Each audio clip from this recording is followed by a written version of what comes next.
What do you think the chances are that Eric did the show notes I don't know. before leaving for vacation? Welcome to Off the Cut. Dude, I haven't touched any wood in a long time. I don't care how long it is. Or you're trying to make eye contact with the person. Maybe you're looking at it from the wrong angle. Hell yeah. Hell yeah. I'm glad we got the explicit out of the way early. If I'm going to put money into this, it's going to be great. And I guarantee it. Get it? Hello, everybody, and welcome to the Off the Cut podcast. It is Tuesday, April 29th, and this week we are absent one of our three musketeers. That's right. Okay. Anyone care to guess who? Look, I believe in corporate jargon, they call this trimming the fat. And we got rid of our weakest member. So it's just going to be Deric and I tonight. And we're going to have a good old time without him. Now, before we get into all the fun stuff that Deric and I have planned for the night, we have to pay some bills. So let's talk about the hostess with the mostest who keeps this show going. You know who that is, Deric? KM Tools? Well, I was going to say Jonathan Katz-Moses, but yeah, he runs KM Tools too. So I actually don't know. I should check and see if he pays us directly himself or if it comes from kmtools.com. Anyways, kmtools.com is the premier place to get your woodworking tools and supplies as well. I believe they have Boss Dog glue on there and stuff like that. They got saw blades, router bits. Yeah, and you know why that is, Deric? Because it's for woodworkers by woodworkers? Exactly. You're right. You're right. And that means that everything in their store is either designed by Jonathan and his team or people he's partnered with, or it's actually stuff they use in their workshops themselves. So it's not a bunch of cheap crap from, I don't know, unreputable companies that he just got the highest margin on possible. He's not bringing stuff over in container ships. He's not white labeling it. Exactly. He's working hard on this stuff. And one of the best parts about shopping at KM Tools is that a portion of every single sale goes to the Katz-Moses Woodworkers with Disabilities Fund that puts tools in the hands of people who need them. Great organization. And you want to tell the fine people at home what Jonathan also does for our patrons? Well, if you sign up for our Patreon at any level, you'll be entered into a drawing that we do once a month for a $50 gift card to KM Tools. It should be noted, though, that whichever level you pick, if you pick a higher level, you do get more entries. So there is incentive there. That's true. We don't actually say that enough, I don't think. No, we don't. I don't think so. Yeah, but all you have to do is go over to Patreon and sign up, and you're automatically entered to win. That's right. We actually have patrons who are net positive, I think. Well, in terms of some of our lower tier members give us, I think it's like $3 a month. I think it's $5 now. It's $5 now. Okay. So, but there are people out there who have, given us $5 for a couple months and want a $50 gift card. So I think that's pretty cool. That's right. Yeah. Yeah. That is. All right. Yeah. Well, let's, I guess, address the elephant in the room. Eric's not here because he's on vacation. He's very selfishly taking a vacation. He's probably on a beach right now, sipping a Mai Tai and laughing at us. Celebrating an anniversary.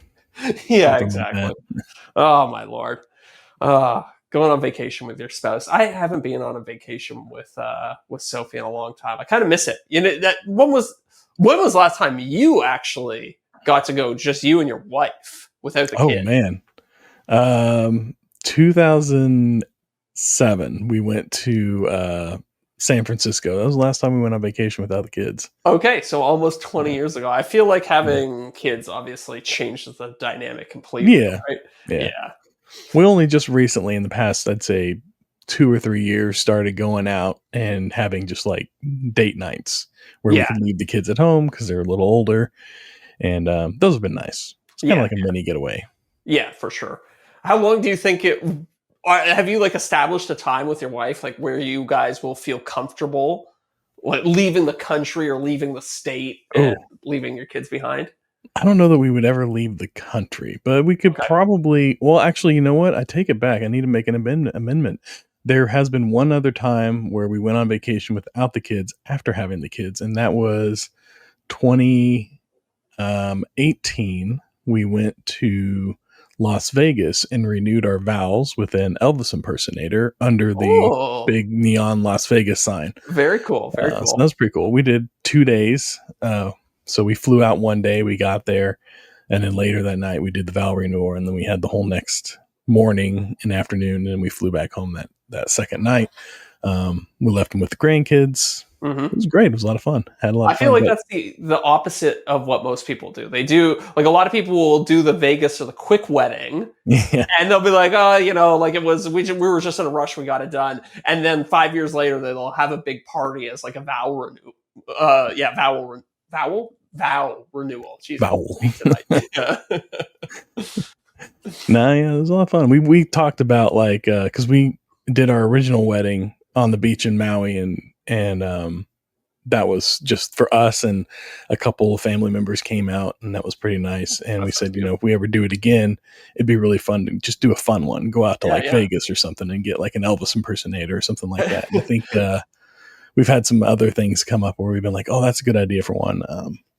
So you're going to do like a series. You're going to have more. Yeah. Okay. That's cool. Yeah. We thought it'd be fun to kind of go and like do a couple different like vow renewals or some different things. Like we want to go to like Ireland at some point after the kids grow up and move out. And we thought it'd be fun to go and do a vow renewal like on the cliffs in Ireland or something like that. The cliffs of Moher.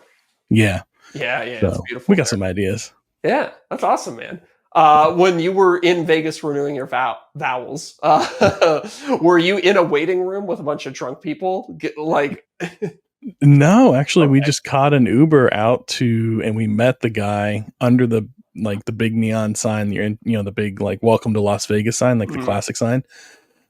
We just met him underneath that. There's like a grass off section that you can go and like hang out in and get your like take your selfies in front of the sign and everything. And so we just met him there, and we just did it on the spot real quick. And he had like an assistant there, like his wife, I think, and she handled all the paperwork, took photos, and all that fun stuff. And it was pretty fun. We had a lot of fun with it. That's very cool. I've actually never been to Vegas, so my entire understanding of that city is based purely on popular media, The Hangover and stuff like that. So, yeah. Well, I will say it is probably one of the more expensive cities we've been to for sure. Really? Because I always look, you talk about doing bachelor trips and stuff with your buddies, and it's always one of the cheaper cities to fly into and stay at because they want to get you into the hotel to the casinos, right? But once you're actually there, it's really expensive. Oh, yeah. I think we paid like everywhere we went, just about, it was like $10 for a bottle of water or something like that. I mean, things were just like crazy marked up. Ubers were expensive, and just like all the little things that they can nickel and dime you on, they're getting you on, and you're going to pay for it. Yeah, well, food was definitely expensive there. Okay. I like traveling places. I've been to Vietnam twice. I've been to Thailand. I like traveling places where it's way cheaper than what you're used to because you feel like a king everywhere you go. I remember in Vietnam, like I'd go out to eat with 2 or 3 of my friends, and we'd have a whole dinner, and the bill would come at the end of the night. It'd be like $14, and you're like, "This is great. Oh, yeah. This is how it should be." Don't worry, guys, I got this one. Yeah. Don't worry, everybody. This one's on me. And that's 4 adults and drinks and everything. Like it's really cheap in some of these places. So, yeah. Well, had to crack into my first one. Yeah, why not? I'll join you. So I thought maybe a fun thing tonight was, I feel like Eric and I spend a lot of these episodes kind of talking about what we're doing and what our, kind of our perspective on the whole social media thing is. But I thought it might be fun to kind of discuss, because you're in I don't mean to be derogatory here or anything like that, but you're in a different position than we are. Absolutely. Like, you're still on the up and coming, you're still in the earlier stages of your social media career. So I kind of wanted to maybe talk through some of what that's like. And I also think, I know a lot of people who listen to the show are also on their social media journey. They're starting out, or they're in, the earlier stages as well. So I thought it'd be kind of fun to talk through what that's like. Yeah, no problem. Okay. Yeah, I actually, I just, we've been talking about creator courses and stuff like that. Yesterday I signed up for my first one. Whose? I've been advertised this one for months now. Like they just keep coming up, and finally I just was like, well, let me look it up because it's only like $60 to do it. Mm-hmm. I'll look into what it is. It's called One Peak Creative, and they're all about like, they're focused more on like short-term stuff. Okay. And so I thought that'd be good. Yeah. Short term or short form? Short form, sorry, short form. Okay, gotcha. Yeah, so it's all about getting the Oh. hook in the first few seconds and all this other stuff. All And right, let me know how that goes because I feel like that is an area where I'm still very weak. I need to definitely step up my short form game. yeah, So I'm so I very figured that's where I've got the most success so far. I'm going to sure. focus. Double I'm down going on to that. double down on that a little bit, and because the long man doing the YouTube videos, that's just it's so time consuming. That's the It's hardest brutal. part. It's And if you're not getting paid for it, yeah, it it's even sucks. harder. Yeah, to devote 50, 60, oh god, I mean, some of my videos I devote 100 hours to pretty Yeah, easily. To do all that work and not get paid for it, or worse, to like not even to not get paid for it, but then to do it and then have the video bomb or not yeah, meet your own expectations is really rough. And I kind of think that's why the long form content is like it's one of the harder nuts to crack. I think. Although I yeah. mean, look, I don't want to look down on short form content because that's a whole other game and it's a whole other skill set that's also Mhm. extremely challenging. So, do you think do you think there's more of a future for you in short form content, or is it more so that it's a little bit like a lower barrier to entry? What's making you choose to focus your energy there? I feel like with the short form stuff, it's first off been the only things that have paid if of anything for what I've Yeah. done, and I feel like if I can dial that in and kind of start getting the bigger numbers Hmm. more consistently, I could make that into a fairly lucrative payday from Oh, what of I've seen course, and what I've understood. 100% you Um, could. and I find the editing of the short form way easier than editing the long form, obviously, because you're only focused on like a minute and a half, 3 minutes tops. It's not there's not as much scope to it, so you're able to be a Yeah. lot more precise, and you can think about it too. Like you can spend a good amount of like you can sit down and spend like 3 hours, whatever number it is, but you can sit down, spend an amount of time, map out exactly how you want your minute or whatever it is to look Yeah. like, and you can be really precise and pay a lot of attention to detail. Yeah. Whereas when you get into the long form stuff, sometimes you start to feel a little bit overwhelmed and you don't know. Oh, Yeah, exactly. Yeah. yeah. Bogged down in the details of the long form stuff for sure. And then Hmm. I'll have content from like my last long form that I did that's been a while with the desk. I was able to generate out, I'm still pulling little short form things Sure. out of that Yeah, and able to turn that around fairly easily. And then, like the whole video, like I did a long form version of that video, but I was able to condense it down to under 2 minutes and run yeah. it as a short form as well and kind of get the same point across. Hmm. And then expand on that and make it out to like, I think it ended up being like a 10 or 12 minute video for the full version of it, if it was even that much. But yeah, that was, and just, yeah, I find the short form is a little easier to edit too, because the scope is so much smaller. It's easier Yep. to have you have a more defined point that you're trying to make.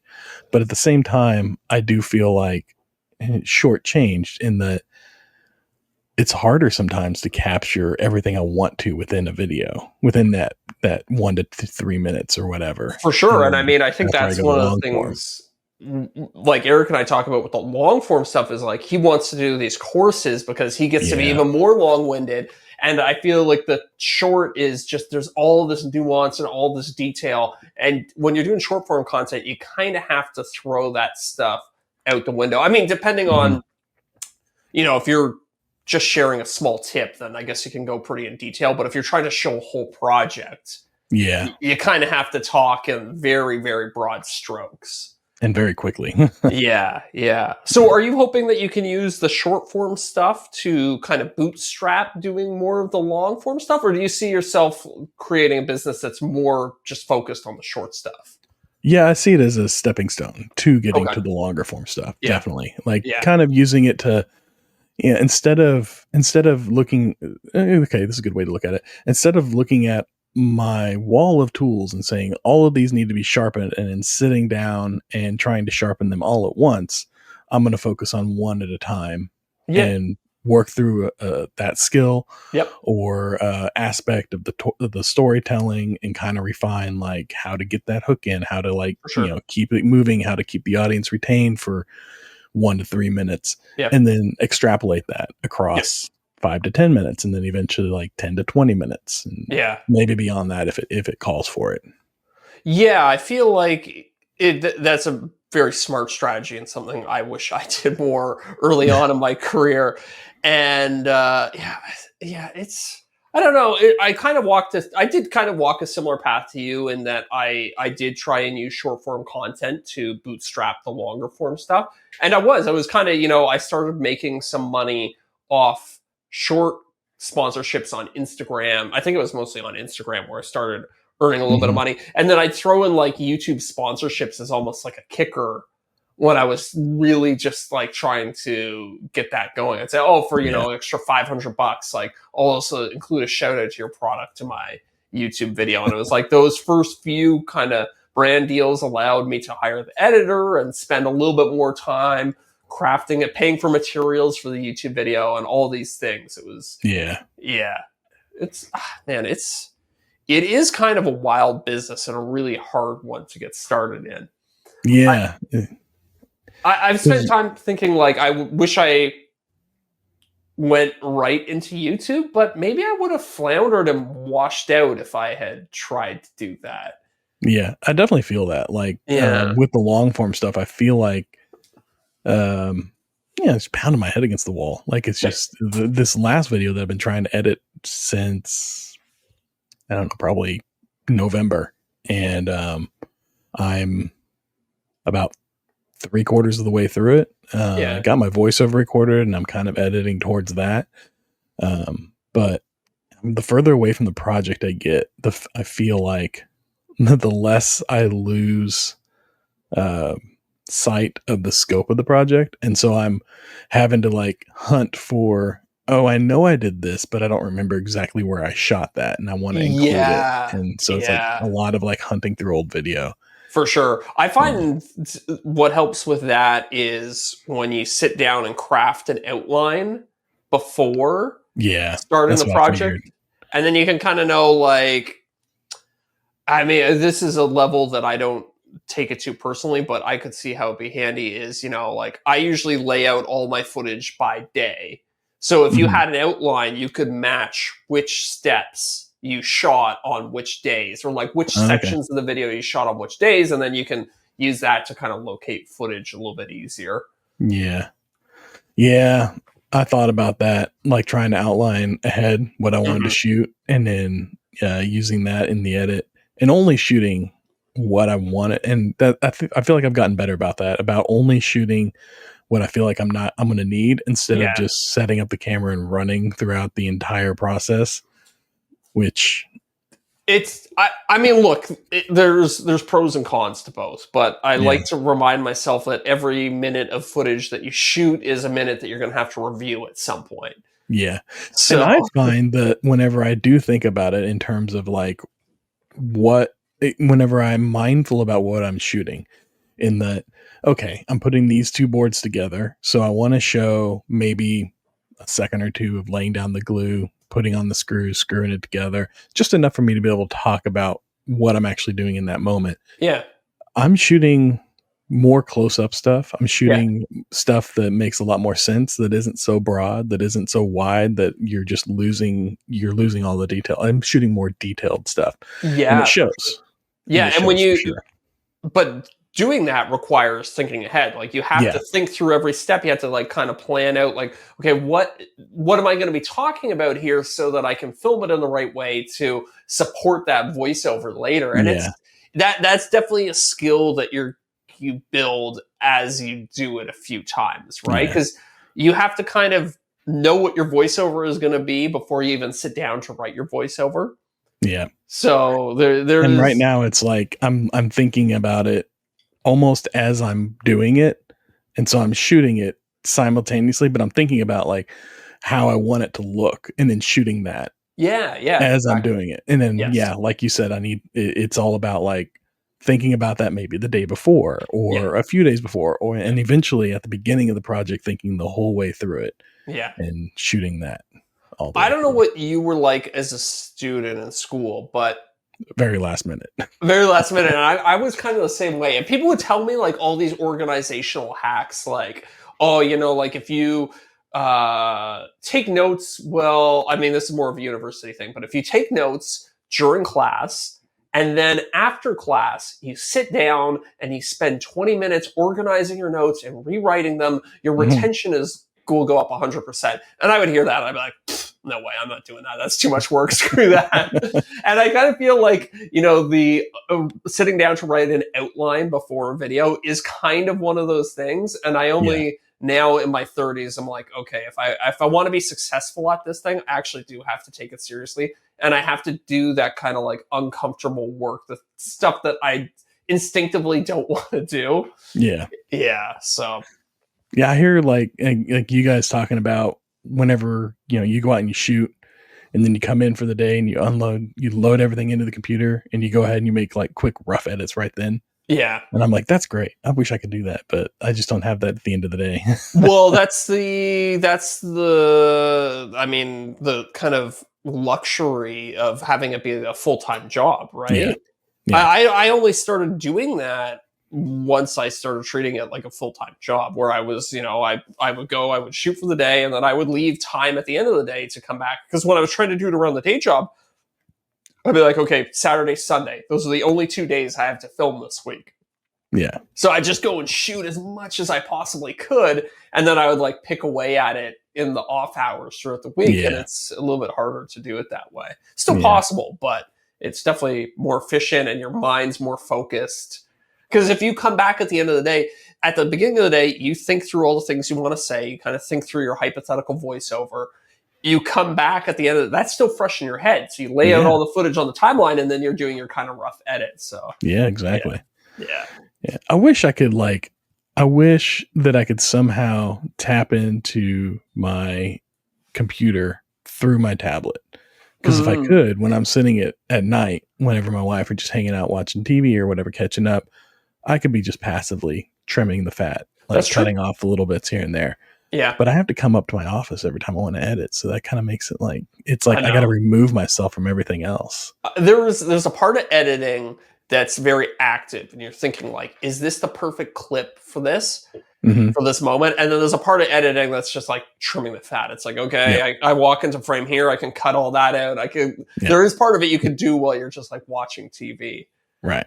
I mean, or like, Keith and Jason edit or used to. Jason still does. I think Keith uses a computer now. He used to edit on the iPad. So there is a way to do it. There is a world where that happens, but it's tricky. I'm like you. I had to be at the computer to do it. I've tried the first couple long form videos I did on YouTube. I did on my tablet, or I think the first one I did on my phone actually, and then I started doing them on my tablet because I had the bigger screen, and they actually put the app on the tablet. But man, it's just like you don't have the same control. It's not as granular as you can get with on your desktop and everything with like Premiere Pro and everything. It's very like and the finger, like having to like put your finger on the timeline, and I always find that when I let go, it'll jump just a little bit. Yeah. It's my biggest beef with any precision touch control. There's always a moment where you remove your finger and it jumps like 5 pixels to the right, and you're like, no, that's exactly what I didn't want to have happen. Yeah.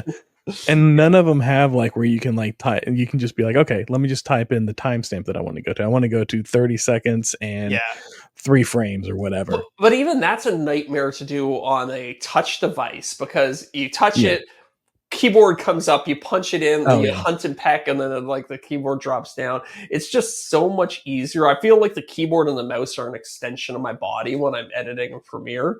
So it'd be really hard to go over to anything else. Was it you that I saw, or was it somebody? I think it was somebody else.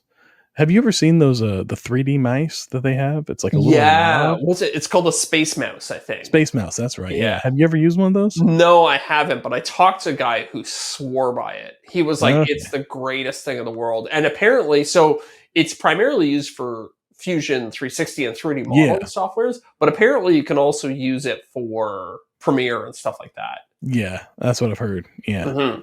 I thought Actually, I haven't really looked into it much. I just saw it like earlier, I don't know, this week or last week was really kind of the first time I'd seen somebody using it. And I was like, oh man, that's kind of cool. there's another one. I can't remember what the name of the company is. Oh, actually, you know what? It might be DaVinci, the company that makes Resolve. Mm-hmm. They make I can't remember what it is, but it's essentially like a keyboard specifically made for their program.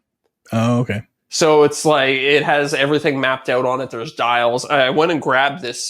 This is like a Logitech thing. That's like a dial that you're supposed to be able to use in Premiere and Lightroom and all the Adobe Suite stuff. I don't actually use it. I got it on a whim. I was like, maybe I'll try this out and maybe it'll revolutionize my editing process. And nothing. Really. Yeah, Right. it's a very aspirational purchase. Yeah, I have a feeling that's probably how the Space Mouse will end up working out. I'll use it out of frustration for a few weeks and then it'll just go off to the side. Yeah. My fear with something like that. It's really hard to integrate a new piece of hardware into your workflow. Like it has to be it can't just be 10% better. It needs to be 50, 60% better. It needs to be like a game changer when you start doing it. Scott's saying in the chat that he used to swear by the classic ball mouse. We used to have those. I had one as a kid and I tried it. I tried to like it, but I couldn't do it. Oh, we had them at work. Like they were, I think Logitech made them, and they kind of look like their logo a little bit. Yeah, and it was like two big giant buttons, and then like that little ball that you like use your thumb on. I remember it being a bright red ball, and you use your thumb on it. And I don't know. Those balls always went missing. Yeah, true. I'm just not as dexterous with my thumb as I am with my entire hand, I think. Yeah. I think like the worst one I've seen I forget who makes the laptop, but it's got the little red knob in the middle of the keyboard and that's your mouse and you just like move that around. I think that used to be an IBM thing and then Lenovo bought it. And Lenovo, certain Lenovo laptops still have ThinkPad, that. I think it's a ThinkPad thing. Yeah. I only recently realized like, oh yeah, ThinkPad used to be an IBM thing. And then Lenovo bought that brand and now it's the Lenovo ThinkPad. But yeah, the little weird red nipple in the middle of the keyboard. Yeah. I've never had success with it. I always hated that one. I do the exact same way. I used to have a BlackBerry that had a little ball above the keyboard. Yeah. My first Google phone had that. Really? It was the G. No, it was whatever their first one was. Oh, yeah. And the G2 had it too, I think. Yeah. So before they had Pixels, they had Nexus phones. Yeah, and before Nexuses, they had the G phones, right? Yeah. I think it was just like a G1 and a G2 were the only ones they ever did for it. Yeah. The G1 had the little ball, like and it had like physical like home and return buttons and all that fun stuff. And it had like the pop-up, like it slid out like a sidekick and had a full like real keyboard and everything underneath of it. Yeah. I remember when phones were fun. Phones used to be fun. Now they're all the same, basically. They are. But I to the credit of the phone makers, it's because we've all kind of just honed in on the thing that worked the best, I guess. Yeah. To be honest, like I can't even edit on a laptop. Trying to use a trackpad is a nightmare for me. I can't do it. I need the full desktop experience. I'm very spoiled that way. I got a separate mouse just for my laptop. So whenever I sit down on my laptop, I can use that. I thought about getting like a little mini travel mouse that I kind of carry around with my laptop. Oh yeah. Yeah. I was disappointed when I built my desktop to find out that Windows 11 does not, if you do Home Edition, you can't do remote access on your computer. Really? You have to have the Pro Edition for remote. Yeah. Oh, interesting. I was a little disappointed because I was planning on just sitting down on my laptop and being able to edit sitting down in a living room and remote into your desktop. Oh, interesting. Yeah, but I can't do that. So I mean, I'll let you in and the viewers in on a little secret. You can get Windows 11 Pro key for like $15. Oh, really? Yeah, they're really cheap. So there's these websites that will take there's OEM keys, which like, so say you're Dell or something like that, and you want to buy 10,000 Windows keys to put on your next 10,000 laptops. They buy them in bulk and they buy them dirt cheap. And there's these companies that will go out there and buy the OEM keys and then resell them dirt cheap to individuals. Oh, interesting. Yeah, so Okay. it's very, very affordable to get a Windows key.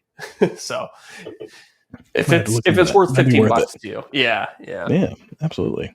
I didn't Yeah. actually know. I was buying a Windows key the other night for a project I'm working on, and I was like, do I want Home or do I want Pro? And I was like, I don't rightfully know what the difference is between the two. Yeah. I So, don't. They don't do a great job of like illustrating that either. It's definitely like purposely vague. yeah. I find that with actually a lot of software lately. Yeah. I don't like So, what do you think? What's the biggest challenge you face when making short form content? that. Ooh. Understanding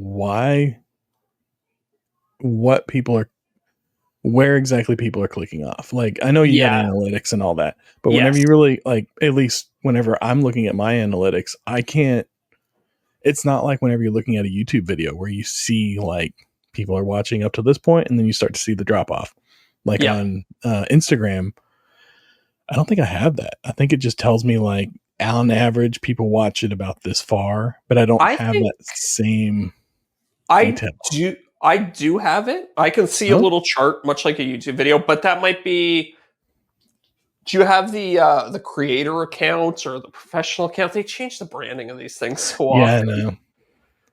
You don't? I don't remember. I don't remember which one I have. Oh, okay. I have a professional dashboard, so I think I have go professional. try poking around in the analytics of one of your reels and see if you can get in there. But look, just because you can see a graph of when people are tuning out doesn't necessarily mean that you know why they're tuning out, Yeah. right? Yeah. Which Oh is yeah, there is there. I okay. think in the past I haven't had as much data for it or something. I don't know, but yeah, there it is. Or maybe It's a I'm looking too relatively small. new thing. I've only noticed it in like the last 2 or 3 months. Yeah. Um, Yeah. Just trying to make heads or tails of that stuff is like Yeah. has been the biggest one. And it's weird because like I'll have like on average it's like 300 to 500 views a video. Like Okay. there's not a lot, but every once in a while, probably every 12 or 24, I'll have one that'll go into like the tens of thousands of views Mhm. and it'll just shoot up. It'll do it really quick too. And then it just like stops. Like it does like a hard stop. It's not Hard. like it doesn't trail off. It's not like, it's really weird. It's like I'll hit a certain number and it'll just see Yeah. it stop. But then I'll look at the analytics and I'm like, well, people are watching like more than half of the video on average. I don't understand why it's not So going any further out. And that's the thing. I have I'm like, my theory on why that is, and I think the same thing applies to YouTube as well. okay. And it has to do with the way the analytics get reported to you. Like, I think they give you an average for everybody who's viewed the video. So you can kind of see, like, okay, it's a minute long video. On average, people watch for 30 seconds. You're like, well, that's great retention. So why is this video all of a sudden stop being promoted in the algorithm? I think what's happening is when it comes to deciding who it's going to show it to, or if it's going to show it to more people, it's actually looking at the marginal number. So it's looking at like the last 100 people who viewed it. And if they're all tuning out within the first couple seconds, then it stops promoting it. So that's why you often see those hard stops. It's like it kind of reached a level where it was like, okay, this is kind of as far as this reel is going to go.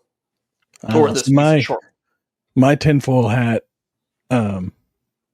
thought process was maybe this is I'm getting into like a click farm loop somewhere, and that's getting like it's taking off on that, and then that gets flagged, and so like all those views get negated, and then it goes back to nothing. Maybe. I mean, that look. I look. We're all just trying to generate our best. We're all trying to figure it out. Yeah. I remember, especially when I was a lot more involved in the short form content, there was a lot of like conspiratorial thinking, like, oh, I didn't post enough this month on Instagram, so like punishing me, or like I didn't like enough other people's stuff. I kind of think the content lives or dies on its own merit. And and I think the platforms are just really good at this point at knowing whether or not the next person is going to want to watch this video. And it just kind of, it rises to the point that I don't know how to say this. It rises to the point that it's kind of meant to be at, and then it's like, okay, we know statistically the next person is not interested in watching this, so we're just going to hard cut it off right here. And that makes sense. Yeah, it's definitely like trying to like stay away from that tinfoil hat territory is like, it's hard. Just trying to be real with yourself is hard. Very hard, exceedingly hard. And I think that's where a lot of people actually get caught up, especially in the early days of content creation, because you're like, I worked so hard on this thing. You're so close to it, right? Yeah.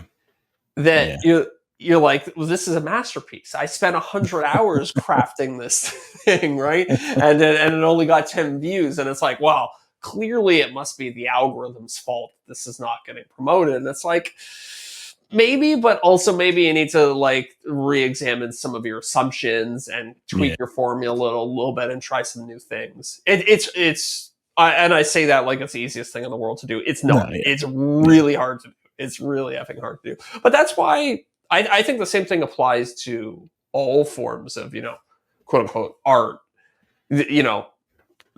How many of us know musicians or painters or something like that who they just kind of make what they want to make and they don't really take the audience's feedback into consideration. They like consider it like selling out or whatever. But like if you're trying to make something for the enjoyment of other people, you need to be focused on what they want. And I think as much as we hate to admit it, like the view count is kind of a good metric for that. It's a good proxy for it anyways. It's the best we have. The game is selling out after all. I mean, that is kind of the point. It's true. That's very true. That's very true. I'm okay with that. I got no problem with that.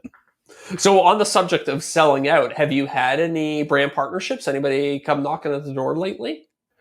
Nobody recently, but I do have a project coming up where I want to do a wall behind me. One of those, slat walls that you see a lot. And I was thinking about reaching back out to Floor and Decor about having that done and seeing if they'll at least supply the slat wall itself. For sure. So since I have a history there. Yeah, for sure. When you were working with them before, when you're making your desk, were you working directly with them, like an internal team, or was it through an ad agency or something? Nah, see, that's it. I was working through a different, like it was a company called People First, and they connect smaller creators with people that are, companies that are looking to you get on platform or whatever. And it was definitely, there was a third party involved. So I'm going to try and go directly to them and see if maybe they can connect me with the right people, and then cutting out the middleman. I'm hoping that like maybe that'll help with getting what I want from it. Yeah, for sure. I mean, look, I'm sure whatever they paid that company to run that whole campaign is going to vastly exceed the amount of free material that you'd be requesting in order to do this wall. So exactly. The thing I've run into in the past with that is a lot of the time these brands, like it's hard to reach their marketing department. So I don't know, maybe you have a way, maybe you've already looked into this, maybe you already have the right email addresses and stuff to reach out to, but that's just a challenge I faced in the past. Email address, that's a novel concept compared to what I was thinking. DM the direct Instagram account. That's where my start was going to be. Honestly, that works sometimes too, because I mean, theoretically, there's a social media person, like they have somebody from their social media team whose job is to watch that account. Whether or not they'll actually respond, I figure since I've already got like they're already tagged as a partnership on my account, then I should at least get read, is my hope. Yep. And then, maybe I'll follow up with some emails too. Well, honestly, I think if you can get read, you have a very attractive offer for them. So it's just that it's whether or not they're actually on the ball enough to be watching their inbox and responding to people. So I wish you luck with that. I think that's kind of a good idea for aspiring creators or up and coming creators. It's like, if you can work out reciprocal relationships like that, where you can get materials and stuff like that, that can really offset some of the costs of your projects, but Yeah. you don't have the full blown, like, this is a paid partnership where we need to go back and forth, and you're going to approve my video and you're going to get input on my concept and all these things. Because some of Yeah. that, especially when you're making less than $1,000, it's often, we've talked about it on the show before, but it's often not worth all the administrative overhead that comes with it. But if you can just say, hey, can I come to your shop and pick up some materials for this project, and then I'll tag you in the video and say where I got the stuff, like, Yeah. yeah, I think that's a very attractive value proposition for both you and the brand. Yeah. And then, like, to piggyback on that, like, another thing that I found success with is following brands that I actually use or that I'm interested in, Yeah. and tagging them when I do use them. And I've had, a couple of them reach out offering to send me stuff for, no attachments or anything, just because they've seen me using it before. And that's been nice. I mean, yeah, if you run a company or something like that and you have an Instagram account, like, say whatever, you have a paint company and you have an Instagram account where you're posting semi-regularly, start tagging paint companies. Yeah. They love that stuff, and it's a great way to get free material and it's like a natural integration because you're like already using that product already, because assumably you like it. So you'd be surprised. The brushes and all the rollers and all that stuff. Exactly. Yeah. You'd be surprised how willing these companies are to send out free product just to get that natural placement, quote unquote natural. Yeah. That's interesting. So, okay, I kind of want to go back to this concept of like what your long-term vision is. And I know obviously you don't have like something that's mapped out specifically, but are you hoping that you can master the short form game, and then once you have that kind of at least at a level where you're comfortable at, then go into the long form stuff? My plan right now is to,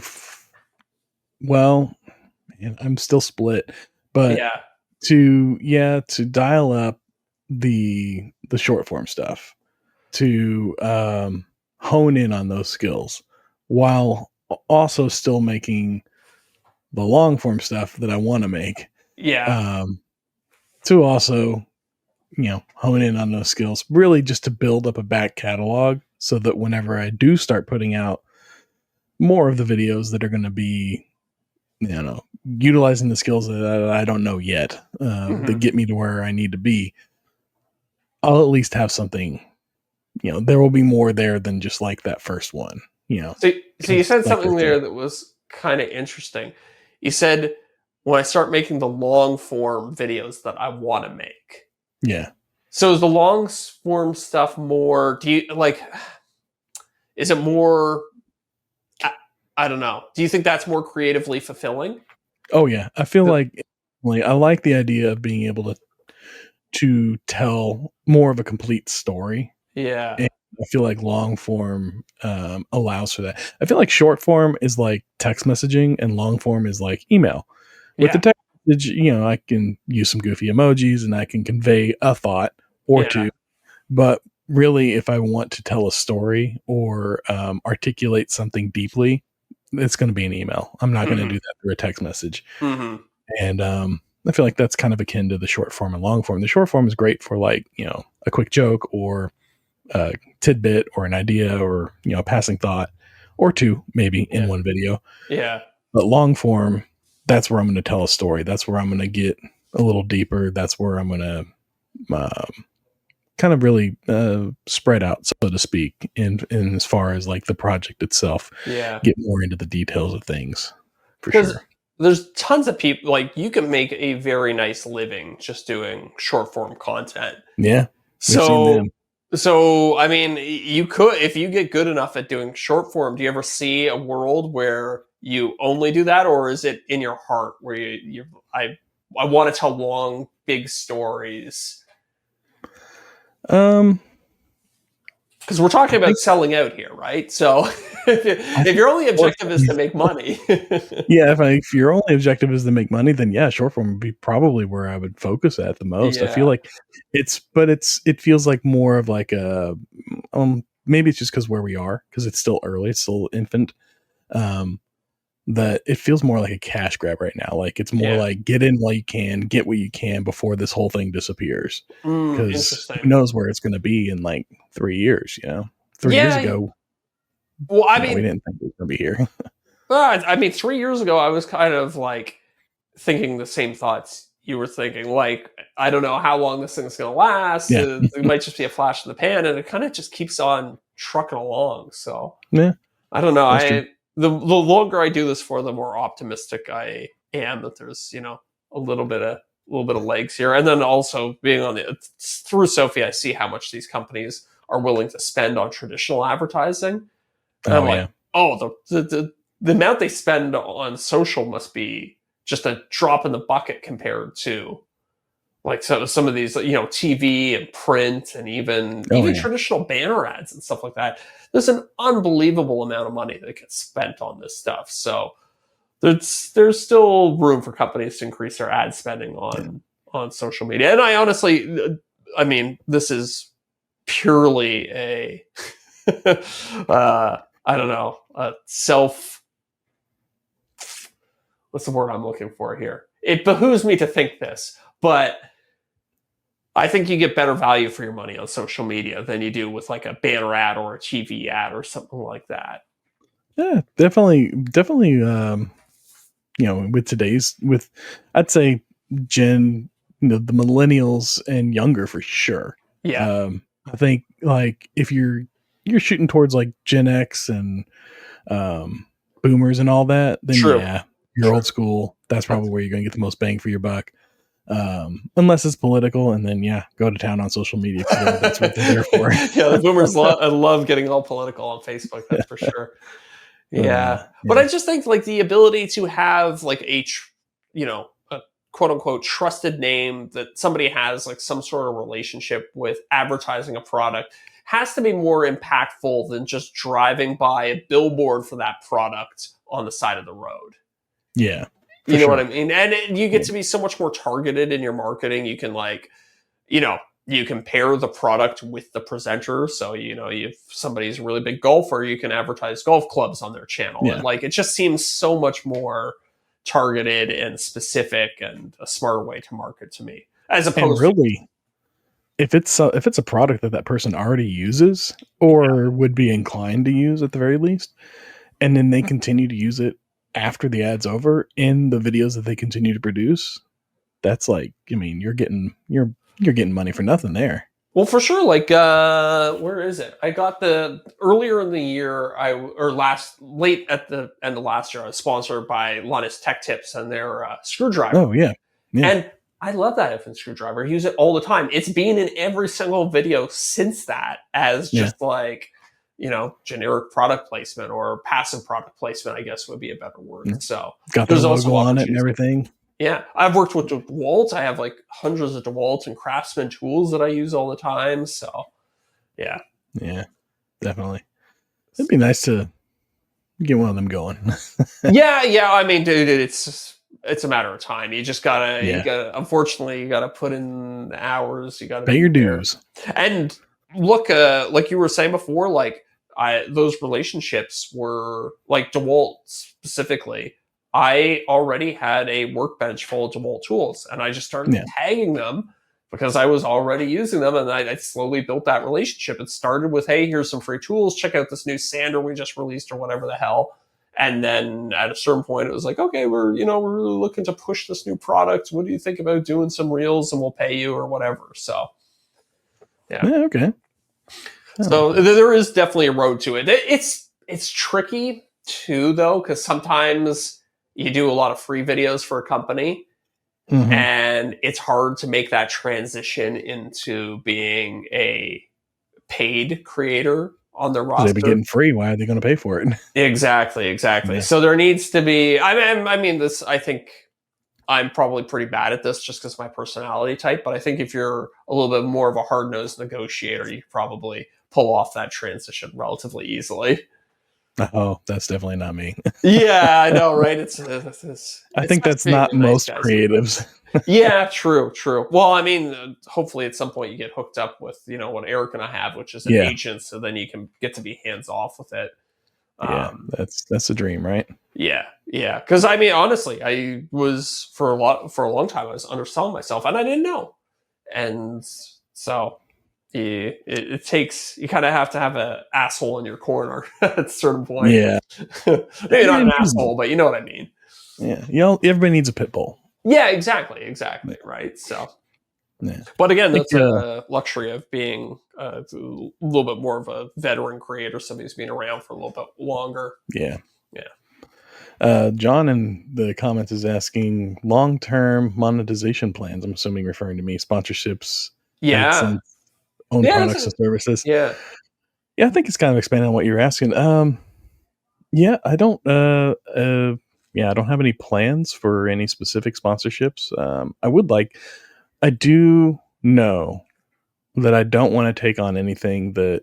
I mean, I feel like every creator says this. I don't want to take on anything I don't believe in or I wouldn't personally use. Um, that being said, I'm open to having my mind changed. I try to think if there's ever any products or sponsorships that came my way where I was like kind of on the fence about it, and then I tried it and it was really good. I don't think Yeah, so. Yeah, I mean, well, I mean, going back to selling out, I think unfortunately everybody has their price. yeah. You know, Eventually, Ryobi shows up with a dump truck full of money at your front door. You might not be hey, the biggest Ryobi tools fan, but you're like, they're good they'll be tools. They serve yellow a and green purpose. before you know it. Yeah, exactly. Right. So, Yeah. I have no problem with that. But yeah, and in AdSense, like as far as I hear, that's not the most lucrative. Definitely not something you want to depend on. I look at AdSense as it'll be a nice bonus if I yeah, start pulling that in. it, I've thought about my own products and I haven't,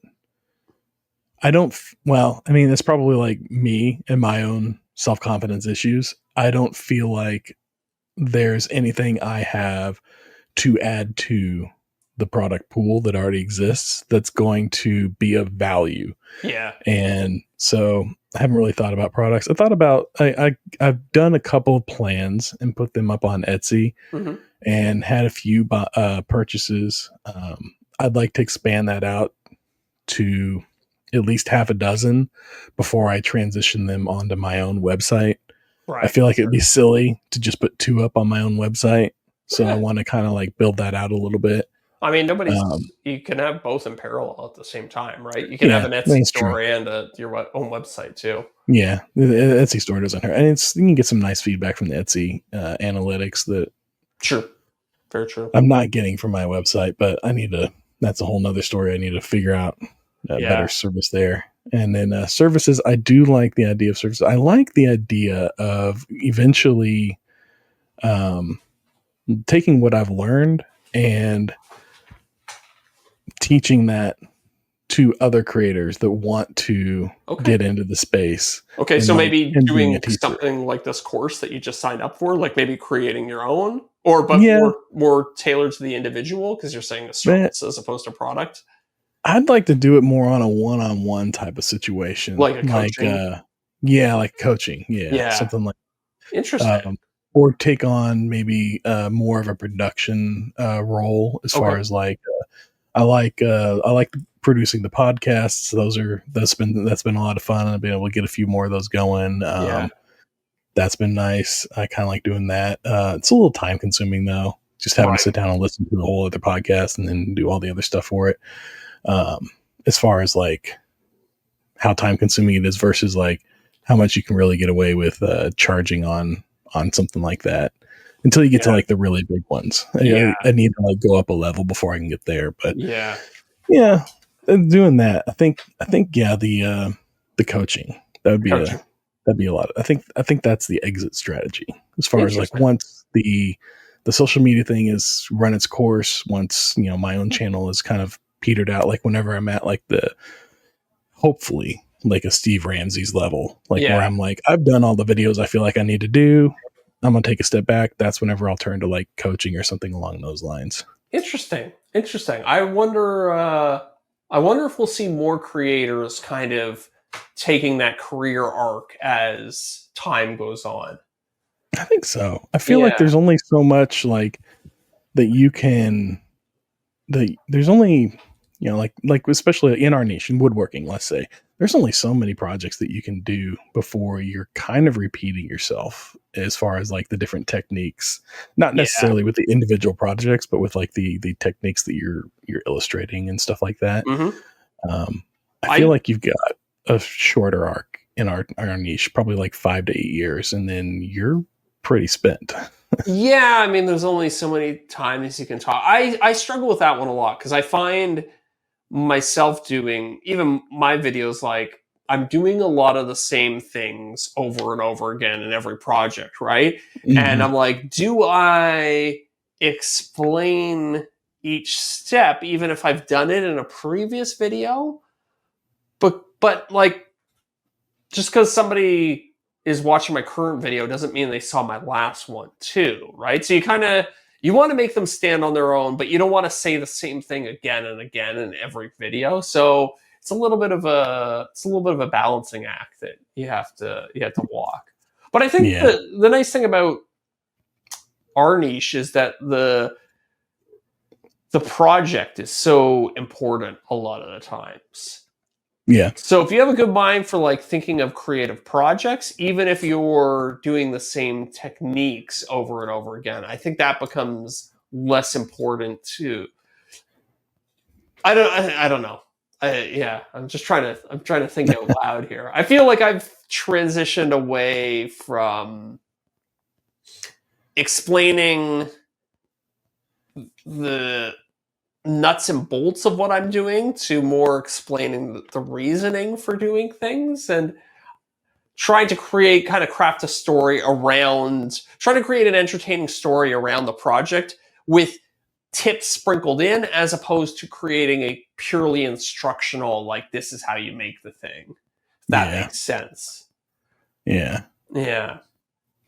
Yeah. That's kind of I don't know. There's definitely like, I can see it in a lot of creators that have been around for a while. They reach a point where you can tell that they can tell they've told They've told, about yeah. all they know. Yeah. Yeah. They've expelled all of their knowledge and they are on this merry-go-round now. Yeah. And they'll start trying to do other things or, Yeah.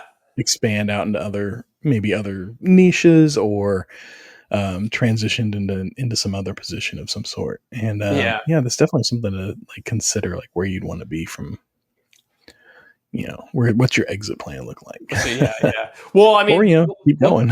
JCats is a great example of this. He was Yeah. like, at a certain point, I want to get into product sales, starting a store, selling things, like, Yeah. and he's been really successful doing it. But that was like a long-term vision of his. So I think it is important to have that. I'm still working on it myself. I don't know where I'm going to be in 3-4 years, but yeah. Yeah. Well, hopefully, the more ideas keep coming. That's all you can hope for, right? Yeah. They're always going to have new technology. I mean, 3 years ago, you didn't think you were going to be doing 3D printing and stuff like that as much in your videos, I'm sure. Well, exactly. And, maybe I just got lucky and that 3D printing happened to be like a good fit for my audience, because that was something that I kind of stumbled into. I was like, oh, I actually really enjoy doing this. And it's kind of a new type of building. So I got lucky. That unlocked a whole bunch of new video ideas. I'm hoping, in the future, I'll just find other things like 3D printing. Like maybe I'll get really into TIG welding and that'll unlock a whole bunch of new. Ooh, yeah. Or maybe I'll get really into making my own PCBs or something like that. So rebuilding a motorcycle, whatever. Yeah, exactly. Yeah. So like, I mean, I've talked a million times about wanting to do more automotive stuff. So, maybe I'll save it for when Eric's back. But I saw a really cool design for this modular pickup truck. That it's is it the Slate? The Slate, yeah. Did you see it too? Yeah. Yeah, I saw that. I was looking that up the other day because I was like, how much are these things going to cost? Apparently low 20,000s, they say. Yeah. Yeah. So They don't really have a whole lot of information on their website because I was more like, okay, what would it cost? Because I definitely don't want like the base model one, but what would it cost if I wanted to add just a few things to it? yeah, And that's where I was like, I'm not getting any information. And then I started looking into it more, and they're like, oh yeah, they're not even going to start rolling off the line until like 2027 or something. I was like, oh, I wow. know. I feel like they launched, and I get why they do it because they're trying to build hype. They're trying to Yeah, basically, yeah, build hype to boost share values so that they can keep using venture capital money to grow their company, right? yeah, But you see this thing, and it's like they have all these cool videos of it, and you're like, oh man, I can't wait to like go buy one of those. And you're like, oh, it's not coming out for 4 years. Like yeah. immediately, all of your hype dies for it. So I seem to remember the Cybertruck. They yeah, you could do the $100 deposit on that yep. as early as like 2017 or 2018, something like that. Dude, if you And go they back, weren't even going to come out until 2020 at that I time. know. And if you go back and you look at those Cybertruck like presentations, they were like the cheapest one's going to be $30,000 or Yeah. something like that. It's like not even close. Not even. No, I think the yeah. cheapest one you can get is like 70 grand or something like that. Yeah. Well, I don't know. Now they're just giving away. It seems like. Well, true. I think they're having a little bit of trouble moving units at this point, but Yeah. yeah. Well, Oh man, that slate truck is cool. I was talking with Scott Walsh about this, and he was like, "That truck is like perfect. It's like made for your YouTube channel because you can Yeah. like 3D print parts for it. You can like bolt on stuff. So yeah. yeah, I liked it up until it was only 2-seater, unless you go for the SUV one. conversion, Yeah. and then you don't have a truck anymore. And I was Then like, you don't have well, a truck, yeah. Well, I want a hopefully maybe 4-seater they'll truck. do.